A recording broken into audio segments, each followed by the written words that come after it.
Every country on earth at the moment is reforming public education. There are two reasons for it.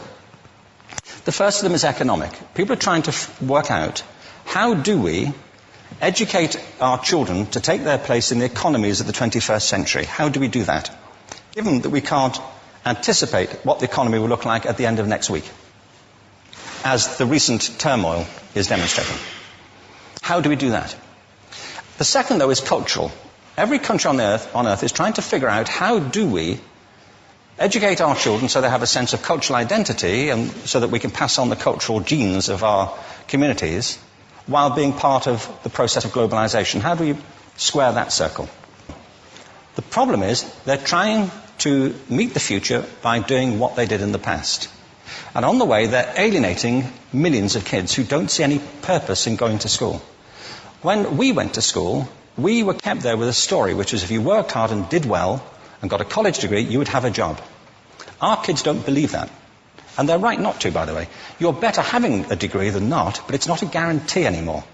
And particularly not if the route to it marginalizes most of the things that you think are important about yourself. Some people say we have to raise standards as if this is a breakthrough. You know, like, really, yes, we should. Why would you lower them? You know, I mean, I haven't come across an argument that persuades me of lowering them.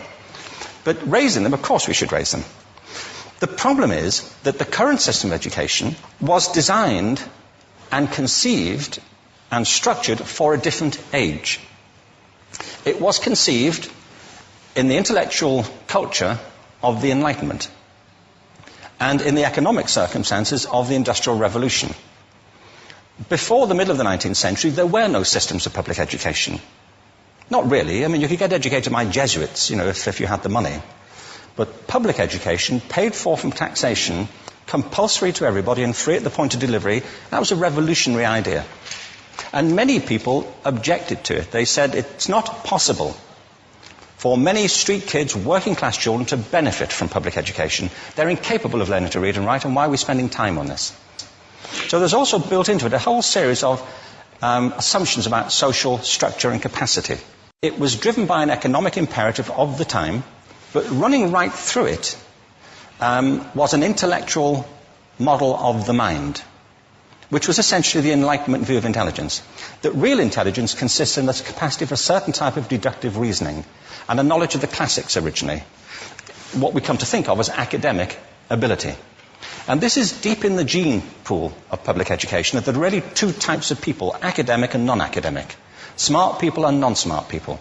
And the consequence of that is that many brilliant people think they're not, because they've been judged against this particular view of the mind. So we have twin pillars, economic and intellectual. And my view is that this model has caused chaos in many people's lives. It's been great for some. There have been people who have benefited wonderfully from it. But most people have not. Instead, they suffer this. This is the modern epidemic, and it's as misplaced and it's as fictitious. This is the plague of ADHD. Now, this is a map of the incidence of ADHD in America, or prescriptions for ADHD. Don't mistake me here. I don't mean to say there is no such thing as attention deficit disorder. I'm not qualified to say if there is such a thing. I know that a great majority of psychologists and paediatricians think there is such a thing. But it's still a matter of debate. What I do know for a fact is it's not an epidemic. These kids are being medicated as routinely as we had our tonsils taken out. And on the same whimsical basis, and for the same reason, medical fashion. Our children are living in the most intensely stimulating period in the history of the earth. They're being besieged with information and calls for their attention from every platform, computers, from iPhones, from advertising holdings, from hundreds of television channels. And we're penalizing them now for getting distracted. From what? You know, boring stuff. At school, for the most part. It seems to me it's not a coincidence totally that the incidence of ADHD has risen in parallel with the growth of standardized testing. Now, these kids are being given Ritalin and Adderall and all manner of things, often quite dangerous drugs, to get them focused and calm them down. But according to this, attention deficit disorder increases as you travel east across the country. People start losing interest in Oklahoma.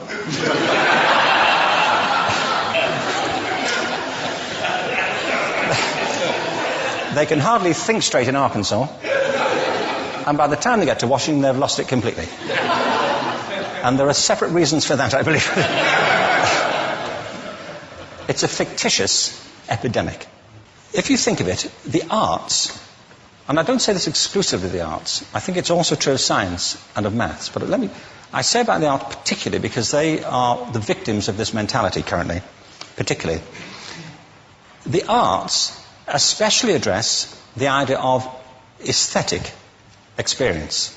An aesthetic experience is one in which your senses are operating at their peak, when you're present in the current moment, when you're resonating with the excitement of this thing that you're experiencing, when you are fully alive.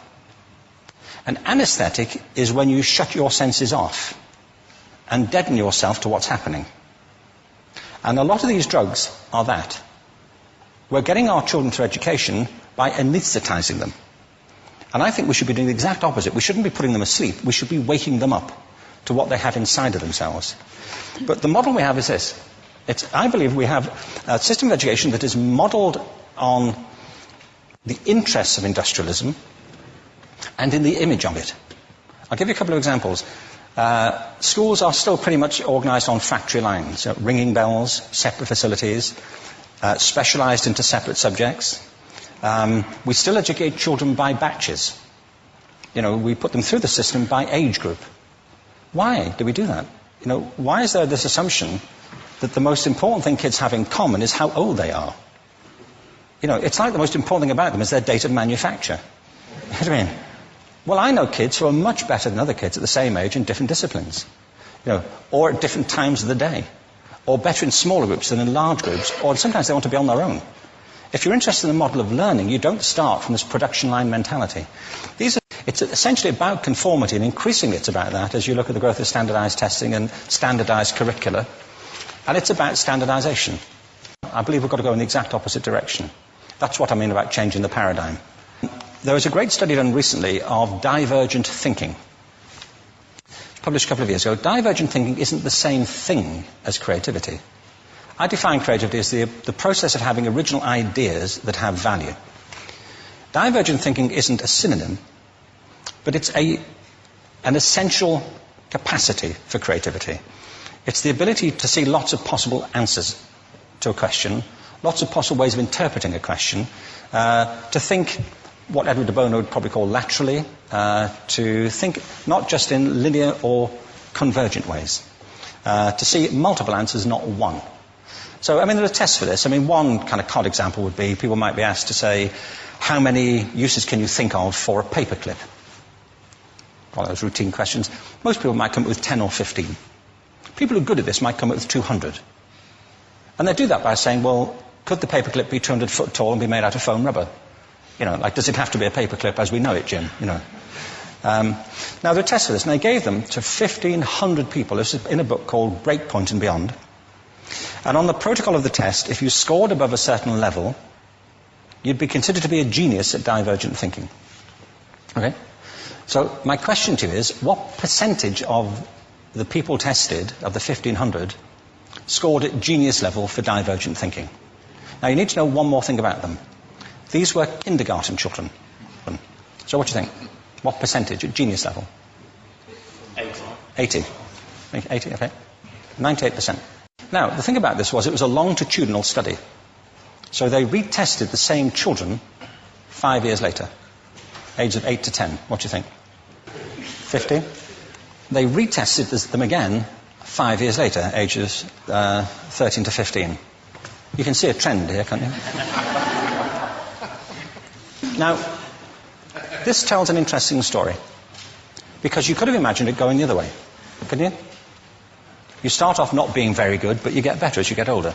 But this shows two things. One is we all have this capacity, and two, it mostly deteriorates. Now, a lot of things have happened to these kids as they've grown up. A lot. But one of the most important things that happened to them, I'm convinced, is that by now they've become educated. They've spent 10 years at school being told there's one answer, it's at the back. And don't look. And don't copy, because that's cheating. I mean, outside schools, that's called collaboration, but inside schools. Now, this isn't because teachers want it this way, it's just because it happens that way. It's because it's in the gene pool of education. We have to think differently about human capacity. We have to get over this old conception of academic, non-academic, abstract, theoretical, vocational, and see it for what it is, a myth. Secondly, we have to recognize that most great learning happens in groups, that collaboration is the stuff of growth. If we atomize people and separate them and judge them separately, we form a kind of disjunction between them and their natural learning environment. And thirdly, it's crucially about the culture of our institutions, the habits of the institution and the habitats that they occupy.